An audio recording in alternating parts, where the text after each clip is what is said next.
আমি যে নিজেই মত্ত, জানি না তোমার শর্ত।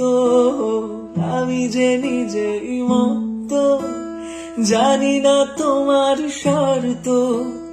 যদি বা ঘটে অনর্থ, তবু তোমায় চাই। হয়তো তোমারই জন্য হয়েছি প্রেমে যে বন্য, জানি তুমি অনন্য। আশার হাত বাড়াই, যদি কখনো একান্তে চেয়েছি তোমায় জানতে। শুরু থেকে শেষ প্রান্তে ছুটে ছুটে গেছি তাই।